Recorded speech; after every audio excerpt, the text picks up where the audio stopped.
Hello, my friends. Welcome to Adda 24/7. I'm your mentor Veer and I'm here with a very important video for all the aspirants. जी हाँ, सभी तरह के aspirants. आपने शायद thumbnail देखा हो तो आपको थोड़ा सा कंफ्यूजन हो गई कि ये वीडियो शायद बैंकिंग एस्पिरेंट्स के लिए नहीं है, बट कहीं ना कहीं ये वीडियो सभी एस्पिरेंट्स के लिए है, be it UPSC aspirant, be it SSC aspirant और be it banking aspirants. But कहीं ना कहीं हम बैंकिंग एस्पिरेंट्स को ज्यादा कैटर करेंगे क्योंकि वो थोड़ा सा पॉइंट ऑफ कंटेंशन भी है, वो थोड़ा सा पॉइंट ऑफ डिबेट भी है. और वो क्यों है? क्योंकि आप वीडियो देखेंगे तो आपको समझ में आएगा. तो चलिए दोस्तों, वीडियो को स्टार्ट करते हैं. एंड स्टार्ट करने से पहले आपको बता देता हूं वीडियो किस बारे में. Video is all about CSIR latest recruitment, जो कि है हमारा case 2023 combined administrative service examination. तो चलिए दोस्तों, स्टार्ट करते हैं वीडियो को.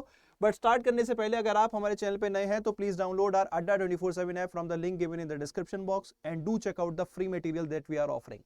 आपको बहुत कुछ फ्री में मिल जाता है इस ऐप के थ्रू अगर आप किसी भी गवर्नमेंट जॉब की तैयारी कर रहे हैं. एंड अगर आप किसी भी कोर्स में एनरोल करना चाहते हैं तो हमेशा ऐप के थ्रू कीजिए, क्योंकि आपको मैक्सिमम पॉसिबल डिस्काउंट मिलता है. और वो कब मिलता है? जब आप कोड यूज करते हैं Y581. सो इस कोड को यूज करते हुए आपको मैक्सिमम डिस्काउंट मिलेगा when you buy it from the app. तो दोस्तों चलिए डायरेक्टली बात करते हैं कुछ पॉइंट्स पे. पहले डायरेक्टली बात करते हैं कि देखिए, आप एक यूपीएससी एस्पिरेंट है, तो अगर आपने CSIR का सिलेबस देखा है तो वो मैं अभी आगे डिस्कस भी करूंगा. तो कहीं ना कहीं सिलेबस बहुत ज्यादा मैचिंग है. हाँ, कुछ टॉपिक ऐसे हैं जो आपको ट्रबल करेंगे. फिर सिमिलरली एसएससी कैंडिडेट्स भी ऐसे हैं जिनको कहीं ना कहीं पूरा सिलेबस उनका ऑलमोस्ट मैचअप होता है. कुछ टॉपिक ऐसे हैं जहां पे उनको भी थोड़ा सा ट्रबल आएगी. और सिमिलरली बैंकिंग एक एस्पिरेंट्स ऐसे हैं जहां पे सबसे कम सिलेबस की ओवरलैपिंग होती है. तो बहुत सारे मैसेजेस मेरे पास ऐसे आ रहे थे कि सर हम एक बैंकिंग एस्पिरेंट है, क्या CSIR की वैकेंसीज हमको अप्लाई करना चाहिए क्या नहीं.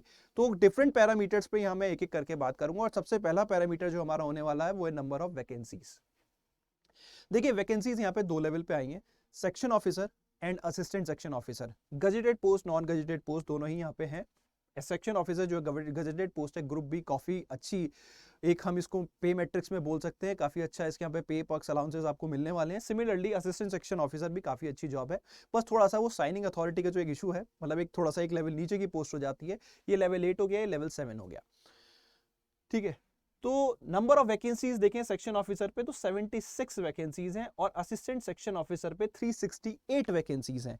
तो ओवरऑल अगर मैं यहाँ पे काउंट देखूं तो वैकेंसीज यहाँ पे काफी अच्छी हैं. Overall 444 vacancies in total. लेकिन फिर भी यार हमारे मन में डाउट आता है सर, अगर हम देखें कि यार सर 400, तो देखो आपको तो सिर्फ एक वैकेंसी चाहिए. अगर आप दिल दिमाग और सही तरह से आप तैयारी करोगे तो, और सही एफर्ट से आप तैयारी करोगे तो वो एक कुर्सी आपके लिए कोई भी रिजर्व कर सकता है अपने लिए. अगर मैं सही बात करूं तो सही तरह से मेहनत करने में, सही डायरेक्शन में मेहनत करने में कहीं ना कहीं रिजल्ट हमें जरूर मिलता है. तो उस हिसाब से देखें तो 443 सीट्स एक्स्ट्रा ही हैं. बट अगर आपका डर है तो फिर तो आप कहीं भी, फिर तो 8,000 वैकेंसीज भी आ जाए, 10,000 वैकेंसीज भी आ जाए, तो फिर क्या है, कॉम्पिटिशन भी फिर उतना ही बड़ा हो जाता है. ठीक है. तो चॉइस इज योर्स. अगर आप इस डर से पीछे हटना चाहते हैं तो फिर ये वैकेंसी आपके लिए नहीं है. ट्रस्ट मी, अगर आप डर गए तो फिर तो ये आपके लिए है ही नहीं, फिर तो ये है ही नहीं. लेकिन अगर आप हिम्मत करने के लिए तैयार है, अगर आप मेहनत करने के लिए तैयार है, तो आपके चांसेस जरूर हैं इनमें से एक सीट अपनी बनाने के लिए. तो देखो, जॉब अच्छी है, कंपटीशन यहाँ पे अच्छा रहने वाला है. कोई ऐसा नहीं है कि कंपटीशन अच्छा नहीं रहेगा. अगर इसका हम लास्ट रिक्रूटमेंट देखें तो 2013 में एक असिस्टेंट लेवल पे CSIR की तरफ से वैकेंसी आई थी. और तब यहाँ पे कंपटीशन ऑलमोस्ट 1 लाख नहीं, 70,000 लोगों ने लगभग फॉर्म भरे थे और 20,000 के आसपास लोग अपीयर हुए थे, 17,000 टू बी स्पेसिफिक. तो इस बार भी यहाँ पे फॉर्म फिलिंग अच्छी खासी होगी, लेकिन कहीं ना कहीं एप्लीकेशन जो है, एप्लीकेशन बेस तो हमेशा ज्यादा रहता है, लेकिन 20,000 से तो कहीं ज्यादा लोग इस बार अपीयर होंगे. तो कंपटीशन यहाँ पे भी अच्छा रहने वाला है. लेकिन सिंपल सी बात है, माउंटेन ड्यू पियो और अपने डर को भगाओ. डर के आगे ही जीत है. डर से डर गए तो फिर इस फील्ड में रहने का कोई फायदा नहीं. एक एस्पिरेंट, एक वर्दी एस्पिरेंट आप नहीं है, फिर आप कोई भी एग्जाम की तैयारी कर रहे हो, मुझे ऐसा कहना नहीं चाहिए, बट डर से तो फिर जो हार गया फिर वो खिलाड़ी ही क्या है. तो this is our first parameter. Next parameter पे आते हैं दोस्तों, एग्जाम पैटर्न या एग्जाम का जो सिलेबस है, जो आपको डरा सकता है. असली एनिमी ये है. ठीक है, तो इसको समझने की कोशिश करते हैं. तो यहाँ पे मैं सिलेबस को तीनों ही तरह के एस्पिरेंट्स के तौर पे कंसिडर करने की कोशिश करूंगा. बैंकर हो, यूपीएससी वाले हों या फिर एसएससी वाले हों, सभी को कैटर करने की कोशिश करेंगे. तो अगर हम देखें, पहला टॉपिक है हमारा जनरल अवेयरनेस, जिसमें आती है history of India, Indian national movement, constitution of India, polity, governance, social justice, current event of national and international importance. तो यहाँ पे एसएससी और हमारे यूपीएससी वाले कैंडिडेट्स जो है वो काफी हद तक कंफर्टेबल रहते हैं, और खासकर यूपीएससी वाले तो बहुत कंफर्टेबल रहते हैं। तो ये जो 100 नंबर का पेपर है, ये बैंकर्स को थोड़ा परेशान करता है। तो यहाँ पे पॉइंट ऑफ कंटेंशन आता है बैंकर्स का कि सर क्या हम इसको प्रिपेयर कर सकते हैं। दूसरी चीज, जो आपका इंग्लिश पेपर है वो आपका प्रिपेयर्ड रहता है।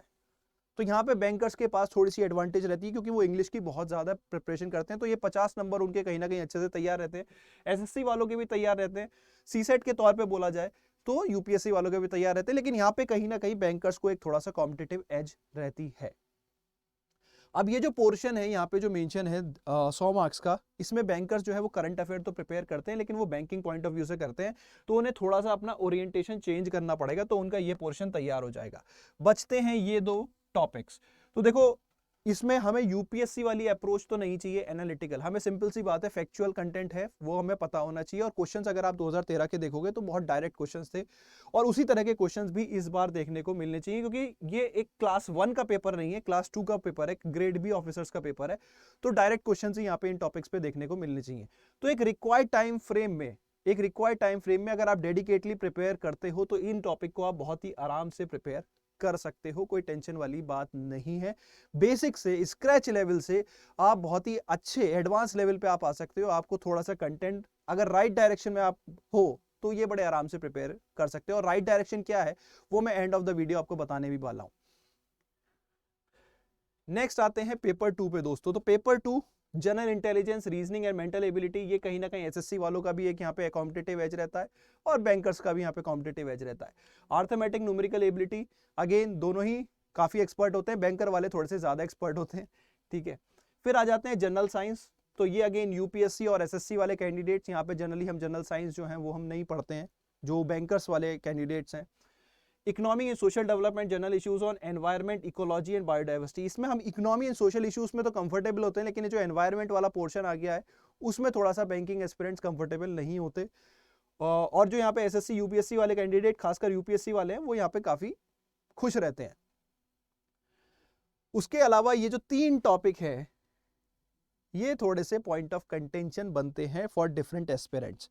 यूपीएससी वाले एथिक्स में कंफर्टेबल हैं, आरबीआई या रेगुलेटरी बॉडी वाले वैसे वो इन तीनों में कंफर्टेबल है। अगर कोई रेगुलेटरी एग्जाम्स की तैयारी कर रहा है तो वो इन तीनों टॉपिक्स में बड़ा कंफर्टेबल रहता है, क्योंकि आरबीआई में अगर आप देखो एथिक्स भी पूछा जाता है, डिसीजन मेकिंग नाबार्ड में पूछा जाता है, और मैनेजमेंट भी आरबीआई में पूछा जाता है। बट यहाँ पे मैनेजमेंट थोड़ा सा एक्स्ट्रा पूछा गया है, ठीक है, क्योंकि अगर आप देखोगे पोस्ट तो वहाँ पे थोड़ा सा स्पेसिफिक स्टोर एंड प्रोक्योरमेंट के लिए पूछा गया है, फाइनेंस एंड अकाउंट के लिए वैकेंसी है। तो थोड़ा सा ये टॉपिक जो है ये थोड़ा सा बैंकिंग वालों को भी परेशान, क्योंकि बैंकिंग वाले इनको पढ़ते नहीं है, लेकिन अगर पढ़ेंगे तो इसको टाइम बाउंड में, इसको ऑनेस्टली बोलूं, अगर आप ऑनेस्टली प्रिपेयर करो तो 15 दिन में 75 मार्क्स बड़े आराम से प्रिपेयर किया जा सकता है, क्योंकि मैं खुद ये कंटेंट प्रिपेयर करवाता हूं, इसलिए मैं इस कंटेंट के बारे में बोल भी सकता हूं। और आपको भी जो तैयारी करवाएगा, अगर हमारे अड्डा में करवाएंगे तो वो मैं करवाऊंगा। सो ये तीनों ही टॉपिक मेरे परव्यू में आते हैं, तो इसलिए मैं बोल सकता हूं कि अगर आप एक बेसिक स्क्रैच से भी इनकी तैयारी करना चाहो तो 15 दिन के अंदर कर सकते हो। देन आता है नेशनल ज्योग्राफिक। तो यहाँ पे भी यहाँ पे भी थोड़े बैंकिंग एस्पिरेंट्स हमारे थोड़ा सा पीछे रह जाते हैं compare to their counterpart SSC और यूपीएससी, ठीक है। फिर आते हैं यहाँ पे जो आपका स्टेज 2 है, जो कि आपका डिस्क्रिप्टिव इंग्लिश है। यहाँ पे कहीं ना कहीं आई कैन से बैंकिंग वाले और सभी यहाँ पे कंफर्टेबल है, कोई दिक्कत वाली बात नहीं है। यूपीएससी वाले भी कंफर्टेबल है, एसएससी वाले भी कंफर्टेबल है। तो seeing the nature of the paper, banking वालों को थोड़ा सा डिसएडवांटेजियस पोजीशन पे जरूर रखा गया है compare to their counterparts UPSC SSC in terms of syllabus, ठीक है। लेकिन क्या ऐसा 100% ट्रू है? तो नहीं, क्योंकि अगर आप रेगुलेटरी एस्पिरेंट्स हैं, आरबीआई वगैरह के हैं, तो आप ये ज्यादातर पोर्शन करते हैं, ठीक है। कुछ टॉपिक ऐसे हैं जो आप डेफिनेटली बिल्कुल ही नहीं करते, ठीक है, जैसे जनरल साइंस हो गया, नेशनल ज्योग्राफी हो गया, तो ये आप बिल्कुल ही नहीं करते। इकोनॉमी सोशल इश्यूज भी आप एक लिमिटेड एक्सटेंट तक करते हैं, उसमें एनवायरमेंट वगैरह नहीं करते उतनी डिटेल में। वैसे आपका अगर मैं देखूं तो एनवायरमेंट सस्टेनेबिलिटी आरबीआई नाबार्ड दोनों में ही है, ठीक है। तो अब आते हैं थर्ड पॉइंट पे। तो देखो सिलेबस का पॉइंट मैंने क्लियर करने की कोशिश की कि बैंकिंग एस्पिरेंट्स के लिए सिलेबस देखिए यहाँ पे थोड़ा सा एक्स्ट्रा है compare to their counterparts UPSC SSC, ठीक है। लेकिन उनके लिए भी कहीं ना कहीं कुछ पोर्शन ऐसा है जो उनको थोड़ा सा प्रॉब्लम करेगा, ठीक है। एथिक्स उनको आता है यूपीएससी वालों को, तो एसएससी वालों को नहीं आता है, ठीक है और वही रेगुलेटरी वालों को आता है। तो इस तरह से आपको कहीं ना कहीं कॉम्पिटिटिव एज किसी को कहीं ना कहीं है।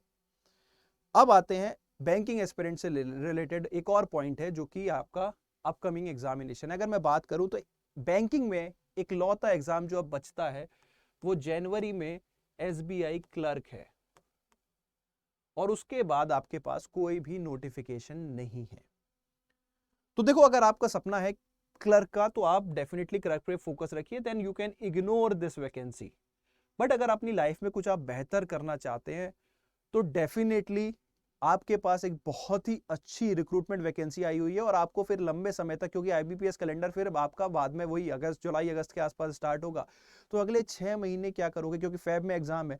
तो अब से लेके एक तो आपका आरबीआई असिस्टेंट का एग्जामिनेशन है, दूसरा एसबीआई क्लर्क का एग्जामिनेशन है। एसबीआई आरबीआई असिस्टेंट मेंस का एग्जाम होगा आई थिंक दिसंबर जैन में, मुझे डेट्स का अपडेट नहीं है, बट क्लर्क का जो है वो आई थिंक जैन में है। तो दोस्तों इस हिसाब से अगर हम देखा जाए तो हमारे पास और कोई फिलहाल अपॉर्चुनिटी भी नहीं है।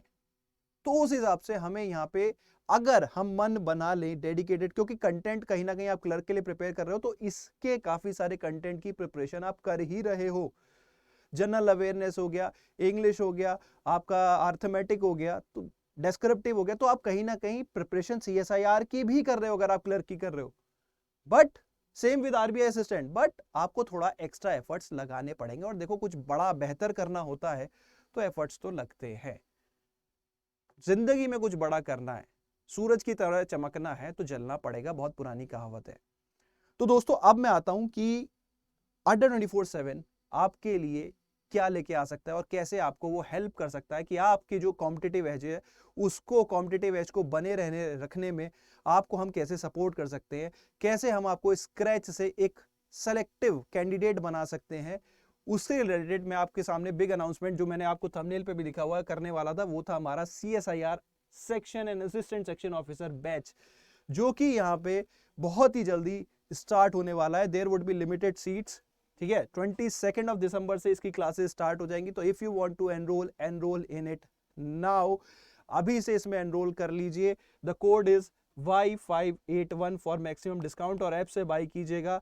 एंड यहाँ पे आपको पूरा कंटेंट आपके टाइम बाउंड मैनर में complete holistic coverage from basic to advance level, सब कुछ आपको यहाँ पे मिलेगा। So do not miss out the opportunity, use them wisely. आप कोई भी एस्पिरेंट है, यूपीएससी है, बैंकिंग है, एसएससी है, तो अगर आपको लगता है कि आपको हैंड होल्डिंग की जरूरत है, आपको किसी मेंटोर की जरूरत है, आपको एक सपोर्ट की जरूरत है, आपको कंटेंट की टेंशन नहीं चाहिए, तो आप इस बैच में एनरोल कर सकते हैं। इसकी प्राइसेस बहुत ही ज्यादा कॉस्ट अफोर्डेबल रखी गई है, और उसको और भी अफोर्डेबल बनाता है ये कोड Y581। तो use this code, enrol in the batch and give all your tension related to preparation to us. आप सिर्फ प्रिपरेशन पे ध्यान दो, बाकी टेंशन आप अपने मेंटर्स पे छोड़ सकते हो। So this is all about this session guys। अगर आपको ये सेशन पसंद आया तो do give me a like, do share it with your friends and do let me know if you have any other query related to any of the subjects। बाकी CSIR case 2023 से related हम बहुत सारे video sessions आप लोगों के लेके आते रहेंगे। अगर आप फ्री प्रिपरेशन करना चाहते हो तो हमारे चैनल से जुड़े रहिए, एंड चैनल को जल्दी से सब्सक्राइब कर दीजिए, लाइक कर दीजिए। So guys, that's all from my side। I'm your mentor V now, signing out।